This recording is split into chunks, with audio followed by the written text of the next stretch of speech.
oh, you have anxiety.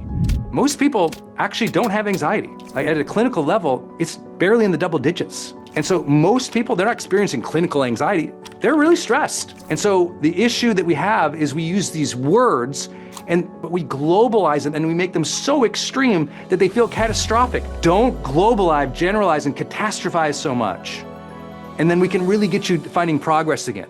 Whichever one of these things you feel like you fight with the most, whether it's perfectionism, high expectations, high specific standards that you feel like you need to meet. That's good, that's striving for excellence.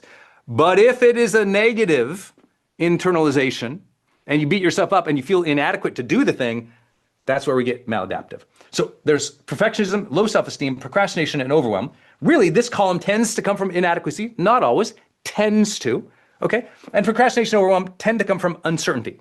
I don't know what to do. I don't know if I have the skill. I don't know when to do it, right? That's just uncertainty. Okay. All of them come with a benefit in today's training in that they tend to have the same feelings, the same enemies, and the same fixes, which is why so many people confuse them and don't know where to start. All those things come with the same feelings when they're maladaptive, when they're not good for you, when it is quote unquote negative, okay? Here's the feelings you sense in procrastination, low self-esteem, overwhelm, and what did I miss? Perfectionism. You feel heightened stress. It's an area that you're focusing on where it brings you more stress. Like if I think about my truck being a mess, if it brings me high levels of stress, that it doesn't meet the standard, it's pristine, it's decked out, it's perfect, it's cleaned, it's washed, it's organized. If all these things, if those realities are not met and I get highly stressed, that's what we're looking for. This is a high level of stress. So you're thinking it's higher stress, okay? So heightened stress. Now listen to the words I'm using specifically. And it's enduring stress. So it's heightened and it lasts longer.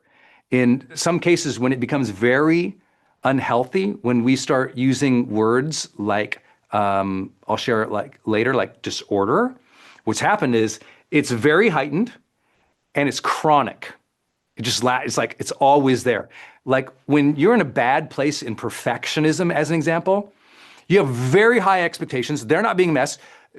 You feel high stress, high anxiety about it not being met, and it lasts forever. Even if the project gets done, it's the next project and the next project and the next project. They all bring heightened stress. They all bring heightened anxiety. You're never going to meet those expectations, and you keep beating yourself up and not enjoying life and not making progress because you just can't meet that expectation. Clearly, that is not a good thing. So I always want you to think about it like, oh, our feelings, listen, feelings are normal. Stress, entirely normal. You will feel stress today, even if you're in a great mood. Stress, there's biological stress happening at all times. So don't think that you're not going to be stressed. We start to worry when any of these things are heightened and they're longer lasting, okay? So if you think your kid is coming home and listen, they're stressed once in a while, that's normal. If it's very high stress, high anxiety, and it's across tons of things, now you might have a real challenge. That's a personality. Oh, okay. It's not just this specific day at school, this specific project. So the more global and the longer lasting, the more it tends to get into some trouble. When I have heightened and enduring stress, I tend to feel those things, and those things cause that. I feel stuck. I feel really stuck. And many people in their life, they feel stuck and they don't realize the worst kind of stuck is coming from all of them. I'm a perfectionist. I have low self-esteem. I'm procrastinating knowingly, and I'm overwhelmed, and I know it. When all four of those hit, you just hunker down. Like years will go by before you unstick yourself. You needed an intervention, usually like with a coach or a therapist or a great advisor, mentor, friend. And it's really important, like there's levels of stuck too, right? There's like, you can be stuck on a Monday afternoon on a certain project, or you can be stuck in a career. Does that make sense? Like there's levels. I'm trying to teach you there's levels here. And your most important thing in high performance psychology is you're the scorekeeper. You need to know, well, what levels am I talking about? I'm like, kind of stressed? Like, I'm kind of stressed a lot, but it doesn't become a big problem. I get stuck on a chapter when I'm writing all the time, but I don't call it writer's block, right? Oh, I'm a writer and I'm blocked. No, I'm actually stuck on this paragraph. Like, I don't know how to do it. I need to take a break, or I need to turn it this way or try it this way, start again, attempt to progress, not go, I'm in writer's block, I guess I'll take the month off. Make sense? The difference between stuck in a paragraph or a chapter and calling it writer's block? See, our society loves to label, and they love to label extreme. Oh, you have writer's block. Oh, you have anxiety. Most people actually don't have anxiety. Like, at a clinical level, it's barely in the double digits. And so most people, they're not experiencing clinical anxiety. They're really stressed. And most people are actually appropriately stressed. It's okay you're stressed about your finances when you have tons of debt. That's called normal, not anxiety. And so the issue that we have is we use these words, and they might be accurate words, but we globalize them and we make them so extreme that they feel catastrophic. Because if I have writer's block, that feels so catastrophic. If I'm like, yo, I'm stuck on this paragraph, can I talk it out to you? I'm gonna say this paragraph to you, say it back to me what you heard. Okay, let's do that. Now I'm gonna say this paragraph to you. Now say it back to me how you would say it. Oh, that's interesting. What's another way I could approach this paragraph? Oh, that's good. Hey, that's great feedback. Thank you, I'm gonna try that. I try it and I keep going.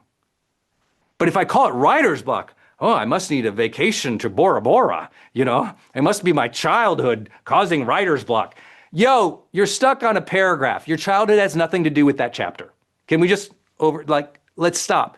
We globalize, we make things so big and catastrophic because we are in a like armchair therapeutic world. Like, we took all these clinical disordered words and we say that everybody has them. And that's just like, it's not helpful for your progress. You might just be stuck on a simple things. You need 4 or 5 different perspectives. You need to try it again and iterate it again, and you'll find that click. That's okay. Versus, I'm stuck.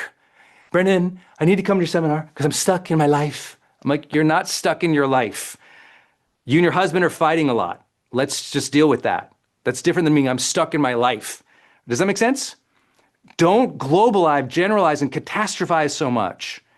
And then we can really get you finding progress again. But the more you globalize, it's everywhere. It's pervasive. It's a huge problem. We fall into those things like learned helplessness where we stay stuck forever.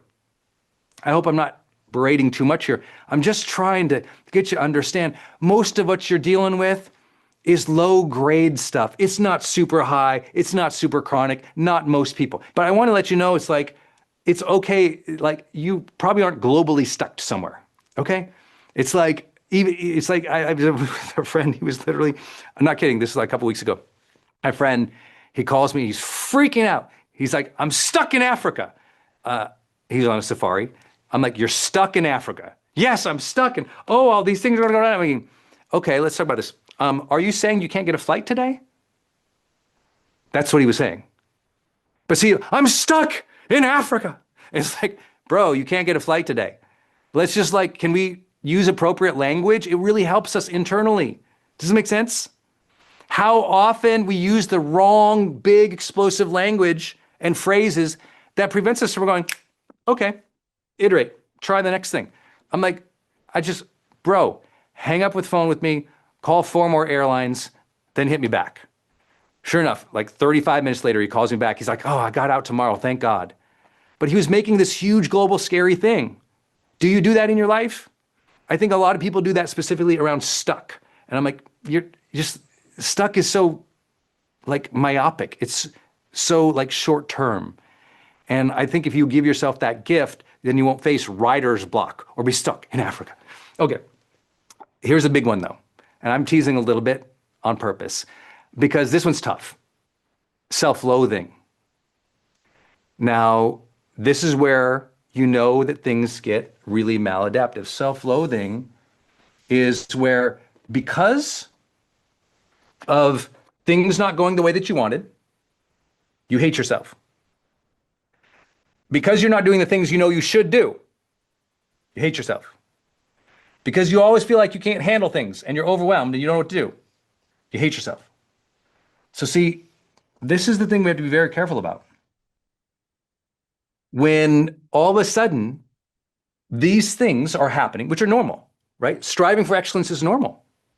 Putting off things that aren't right for now, that's normal. Not knowing how to handle life's enormity and all the opportunities, challenges, problems at any given moment, that can feel overwhelming. That's normal.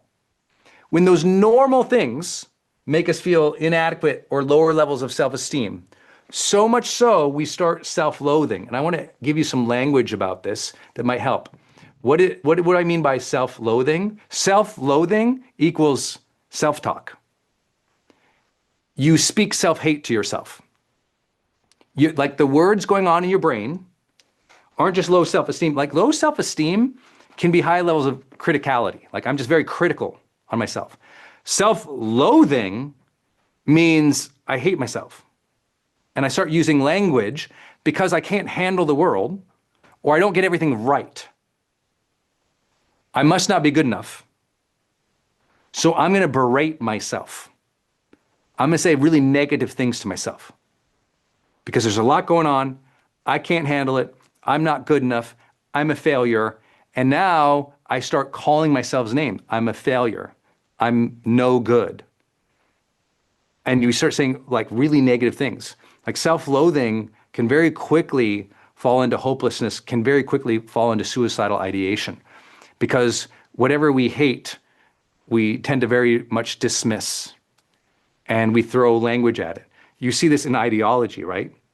In politics, so often people, if they don't like that side, they hate that side. What do they say? They say terrible things.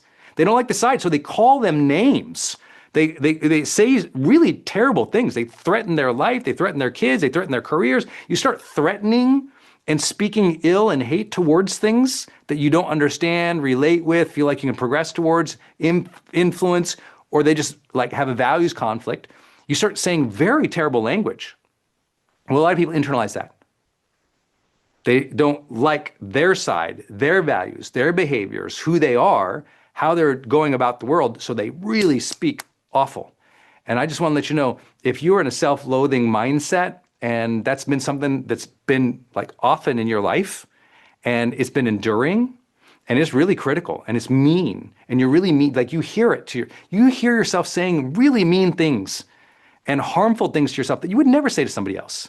This is very important that you get therapy for this.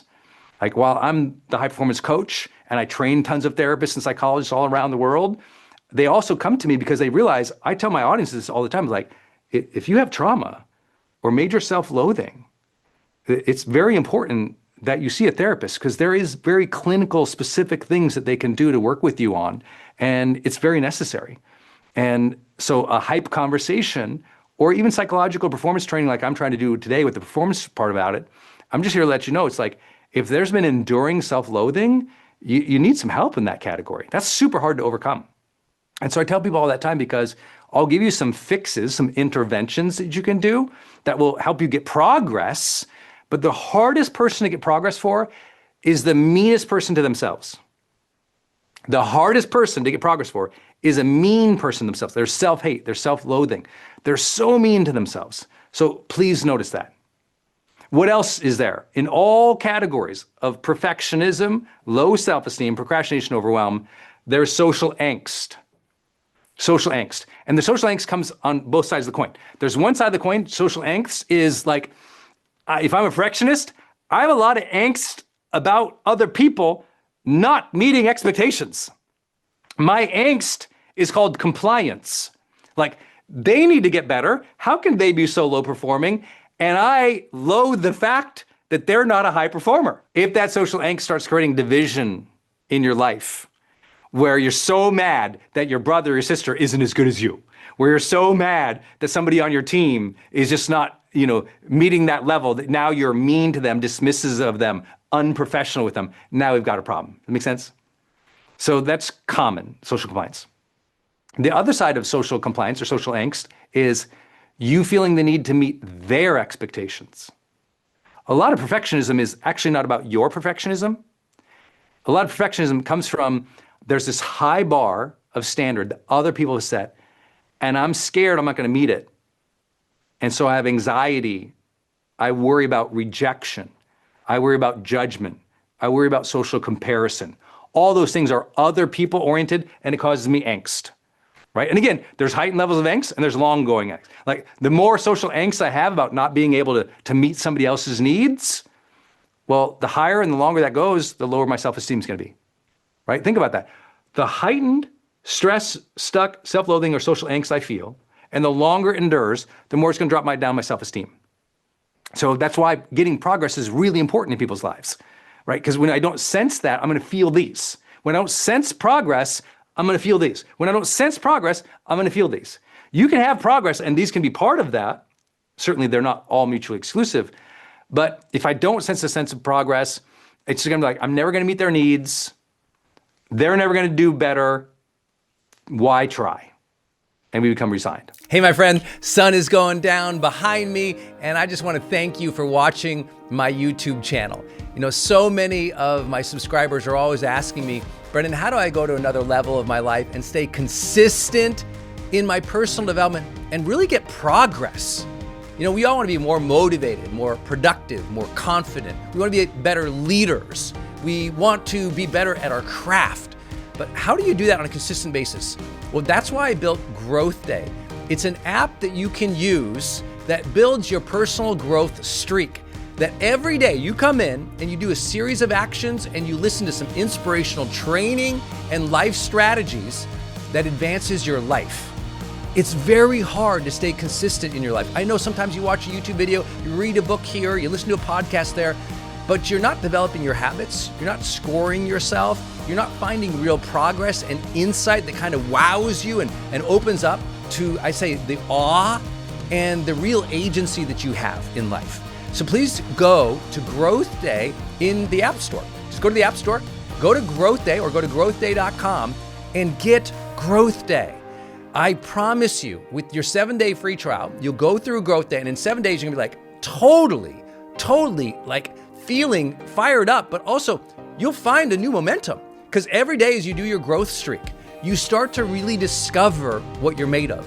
And we access different parts of your brain.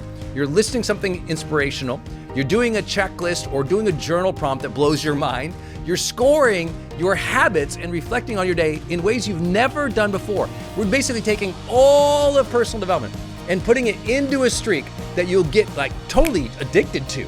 You'll be addicted to that progress, that growth, that joy and energy that you deserve to feel every day. Go to growthday.com or go to the App Store and just download the Growthday app. Start your 7-day free trial and let's level you up.